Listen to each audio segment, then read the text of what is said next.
気分いいぜ。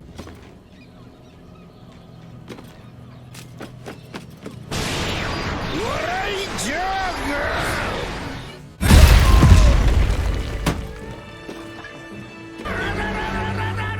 Oh yes, my fellow adventurers, hello and welcome. I cannot express how much fun the build I am about to present is. And it has been a long time in the making, and I really do mean that because it's only with the most recent major patch that it actually works now, and I couldn't be happier. I'll go into why that is a little bit later, but the bottom line is this. How would you like to run around completely blind drunk in a seething rage, cleaving groups of enemies with an electrified club that causes thunder explosions multiple times over on each of them as it cracks both every bone in their body and the very ground beneath them? I mean, seriously, is there a more satisfying way to kill someone than...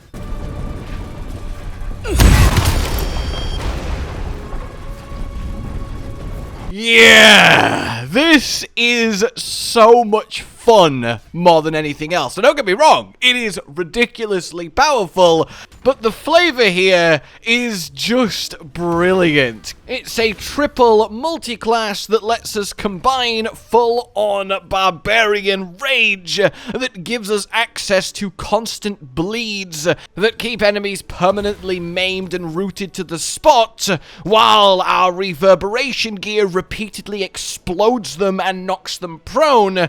Then we get a plethora of bonus actions thanks to a little bit of rogue in here to let us do all of our drinking for free. On top of that then we have a little bit of a fighter infusion to add maneuvers as the last bit of spice that brings it all together.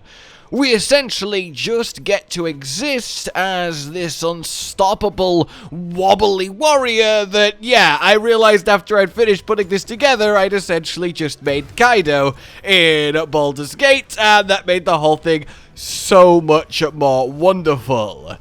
Oh, and you have permanent advantage on everything that you do without needing to use reckless attack to make yourself vulnerable in the process. You're also damn near unkillable as well through a lot of little tricks.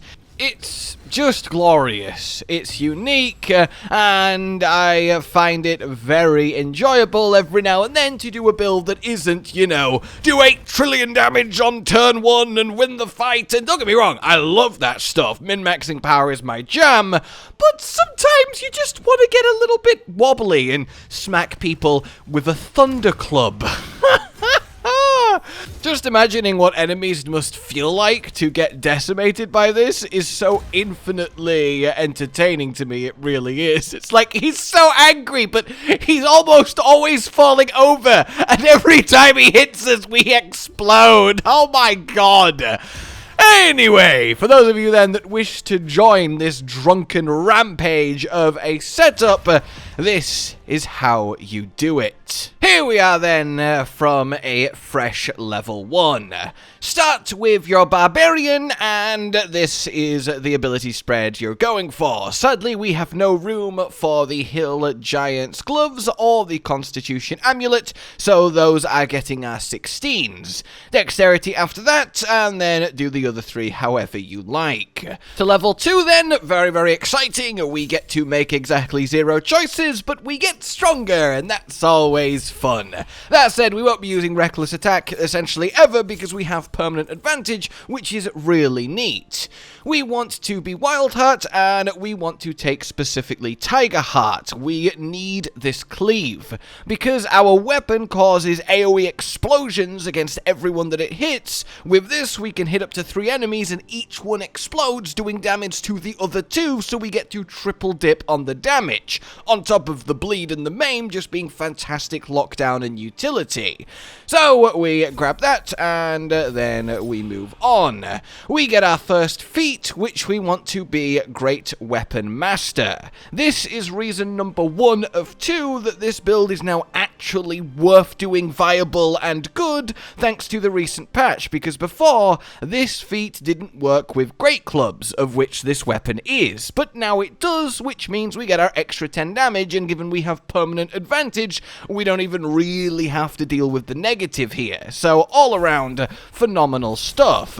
Then we get to level 5, get our extra attack, and that's all very nice. And then finally, our last Barbarian level at 6 is going to get us our animal aspect, which we want to take Wolverine. When we attack a bleeding target, we maim them, so they cannot move. And given thanks to Rogue, we'll be able to bonus action disengage, we can Tiger Cleave, lock 3 enemies down, and then just leave them stood there as they bleed and reverberate to death, which is also hilarious in of itself. So, after this, I would go into the fighter, as the rogue part of it is more quality of life than truly core to the power, whereas the little fighter enhancement is nice to have. We get to choose great weapon fighting, as we're using a great big old club, and then we move on to get action surge, which is always a powerful boon to have at your disposal, and then lastly at level 3, we get our battlemaster with our 4 superiority die and our maneuvers. Here you can choose whichever you would like, they just add extra dimensions and things that you can do. I like disarming, as it's very good at crippling certain enemies that are being a little bit tricky. I like the riposte to retaliate with an extra thunder explosion, and then after that, evasive footwork I think is quite neat to give everyone disadvantage against you, especially as you're wobbling around drunk, so it kinda plays into that, whoop, you can't hit me because I'm air quotes accidentally dodging everything with my weird wobbly movements, and I think it speaks to the fantasy of what we're going for here. But as I say, choose the 3 that you like the best. Then for our last 3 levels, we go into the rogue, specifically the thief rogue, and I like that it's the left 3 classes here, you know, it speaks to a little bit visual satisfaction, and then we get all our bonus action movements, which is nice to have, especially with how fast we can move with this build. We can reposition really easily thanks to those and having our extra bonus action. The extra bonus action is also very core to completely set up in 1 turn on our first turn. Without this, we'd have to choose between getting drunk or raging, whereas now we can get drunk and start raging in 1 turn, which, you know, is just efficient.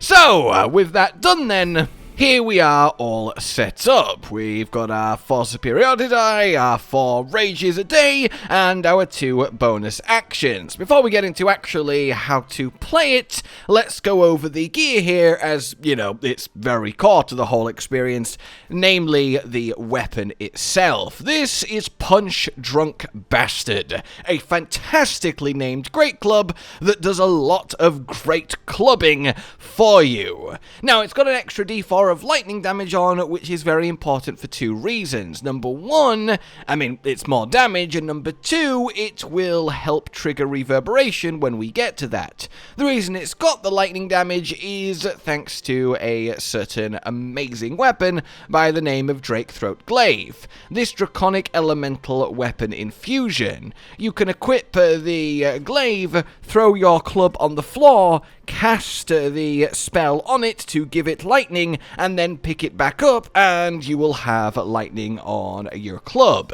So do that, and we are in a much stronger position, and I love the little lightning crackles that it gives it, especially as it's just a big metal rod, so it turns it into quite the little tasing machine. In any case, then, we have this. What it does exactly is when you are drunk, you get advantage on all of your attack rolls.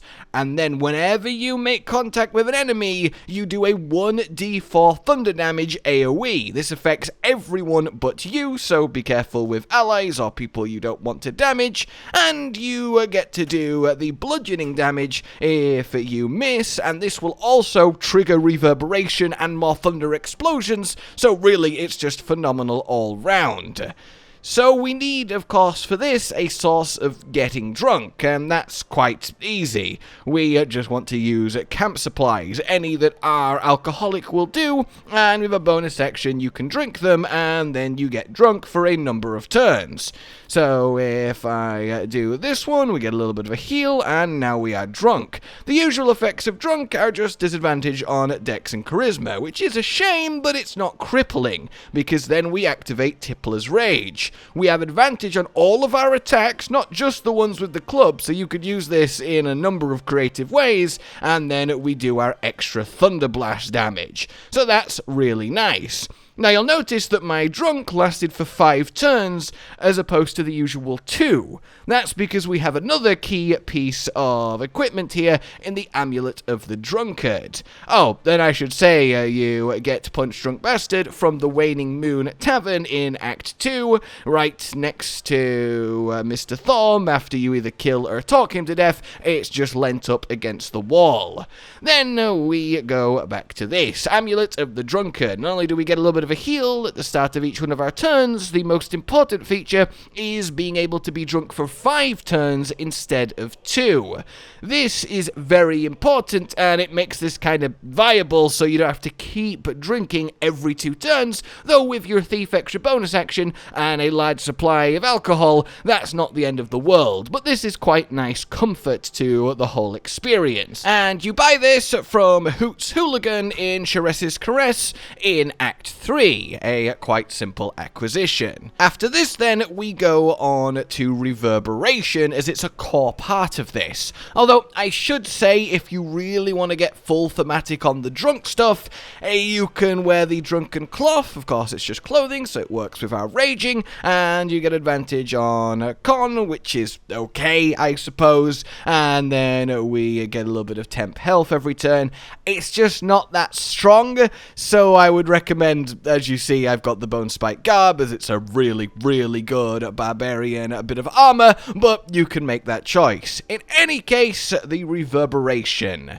The primary source of it, then, is Gloves of Belligerent Skies. This is glorious. So, every time we deal thunder damage, i.e. from the club, we're dealing thunder damage with the Drunk Explosion. Every time we deal lightning damage, we're dealing lightning damage thanks to the Drakethroat Glaive Infusion, that's why it's so important. And we are dealing radiant damage thanks to our Callous Glow Ring. That means every time we hit an enemy, we give them 6 stacks of Reverberation. And given that Reverberation only needs 5 stacks to go off, yeah, that means every single time we hit an enemy, they will explode with Reverberation. And what that does is give them -1 to saving throws, which is really nice, but more importantly, they will take an extra d4 thunder damage and then have a chance to go prone. So every single turn, every enemy you hit, including the cleave that we'll get to, will force the enemies to take 1d4 thunder damage and perhaps fall on the ground. And given that our cleave bleeds and then maims them, if we knock them prone with Reverberation and then maim and bleed them, they're just lying on the ground, unable to move, and at your mercy with more Drunken Club smashes. It's such a good combination. And this is the other reason this now works, because until the most recent big patch, the prone part of this just didn't happen, it didn't work. So this is awesome. Then we have this cloak, which just lets enemies get dazed if they hit you while they're reverberated. It's just an extra layer of defense. It's not at all that necessary. Oh, and the gloves are from a chest in the Inquisitor's Chamber in the Githyanki Creche in Act 1. After that then, it's just kind of quality of life stuff. Got a bit of healing coming in each turn, that's nice. Can't get knocked down, ignore difficult terrain, get the teleport from Hellcrawler. We get to redeem a saving throw, which is nice, as being drunk gives you disadvantage on the dexterity, so this helps out. And then finally Mask of Soul Perception, just to get a little bit more initiative so we can go first, and get even more attack on top of our advantage to really make sure we always hit. But you can choose what you like for those slots. So that's kind of how it be. In terms of how it works, how to play it then, let's have a little bit of a combat example. I like to open with Disarming Strike, just to try and get rid of his weapon. And there's no real need to keep Great Weapon Master on to do that, as we want it to land and actually get him to drop the weapon, but it doesn't really matter if he does or doesn't. So we'll let them start trying their best to hurt me, and then we'll get to our 2 13s. Okay, sunshine. In any case, we get to our turn then. So, the big reason why we took the Thief is so we can do the following. Drink. So now we have got our 5 turns of Drunk, which means our 5 turns of Tippler's Rage, and the club is fully online. And then now we can also rage into our Tiger Heart, so we get the full benefits of fully coming online straight away. Now we can start attacking, and as you can see, we have a very, very high chance to hit. Though we do want the extra damage, so we will, lose a percent. Whew, I know, really cost us a lot to get that extra 10 damage and attack guaranteed. So as we start battering him with the club, we can see those extra little pops of reverberation. That is brilliant. There is so much of it every time we attack, and it does so well for us. Annoyingly, Steel Watchers and Prone don't really go together, but we do just get to absolutely batter him. And what I adore about this build, as you're seeing, is those explosions of thunder every time we make contact. It is so great. We can use our action surge then to finish him off and get the Watcher out the fight, which is really, really good. And then we can move on, and then we'll do an evasive footwork so that the enemies have a much harder time actually hitting us while we wait for our next turn as we wobble around incredibly drunk. It's just so good. Ah. In any case, I will see you when I can next strike. So, here we are then, back to us, and now surrounded by enemies. So what we're going to do is the reason that we have gone for the Tiger Heart. We can now cleave. So thanks to our weapon, every single one of these that we hit will explode for an extra d4 damage to everyone else. So if I let this happen, boom, and you see how everyone just starts popping. And now we connected with them, they are both bleeding and maimed, which means we can use one of our bonus actions on disengage and just kinda leave. I will now do a cleave in this direction too, and the fact that it's like the baseball bat just swinging round, donking through them is so funny to me. So we'll use one bonus action on a second wind, and then we'll use the others on that disengage to leave those guys behind and go threaten our annoying ranged fellow over here. And once again, I will be back when I can next act. Though, actually, no, scratch that. I'll let you see these people just kind of flail around. You see all the damage they're taking, the bleed and the reverb, and they just have to sort of accept it. All 3 of them skipped their turn, which is just so ridiculously effective. How did he dodge that? My god, with my hit chance, you slimy little sneaky bastard. Slimy? Why did I go slimy? Maybe that's how he avoided it. I just slipped off him with my club. Anyway, I'm going to go back over here now and do some more cleaving. I'll let them get the opportunity to attack. I want to save the bonus action for now. And then once more, donk, donk, donk.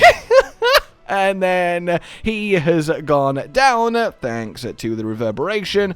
But you know what? I just want to kill them all. And, well, we get 2 of them. And then, ooh. That's a shame, Miss Selena.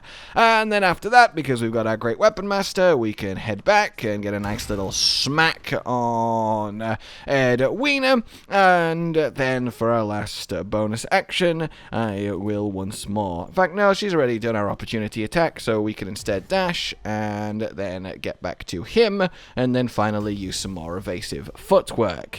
And you just see how much, like, power and control of the battlefield you have with all of the little tricks that this class combination gives you, on top of just, you know, the general drunk thunder explosions that are going on all the time. It really is so unbelievably satisfying. Look at that! Oh, and the extra radiant damage too from the ring. It's so great. Alright, now that we have just got one target, we obviously don't need to cleave, so boom. The damage is just so ridiculous. Oh my god. Oh, I'm sorry, random citizen. Yeah, do be careful with the AoE of it. But, I mean, there you go. You've seen how it comes together now. It is very much satisfying. I'll use my boots just to finish him off, and there we have it. But that's just how it goes. Cleave everyone, lock them down, play with your extra rogue actions to dance around them, explode, be drunk, rage, and generally just have a phenomenal time of it. It all works so beautifully together. The thunder explosions, the reverberation, doing even more explosions, knocking everyone down, bleeding them, maiming them, cleaving them, being really hard to kill, healing every turn, the general benefits of just barbarianing and raging. In any case, yeah, that is that, and I hope you very much enjoy this concept, how it all comes together, the pure min-max power of drunk barbarian thunder exploding rage, or yes, the Kaido build if you want to take it in that direction. I'm really pleased and proud of this one, and I hope you enjoy it too. For now then, like if you did indeed enjoy it, subscribe and hit the bell for more. Consider supporting the future of the channel on Patreon down below, and until we meet again, a goodbye. Josh, Cotton, and Hollow with the videos, dropping the humor like a hammer on your tippy toes, bringing entertainment on a daily arrangement to take our insanity and turn it into entertainment. Yes, I said entertainment twice, to reiterate that it is nice to look into your faces on a mostly daily basis when you let us in your homes to make the whole world a stage.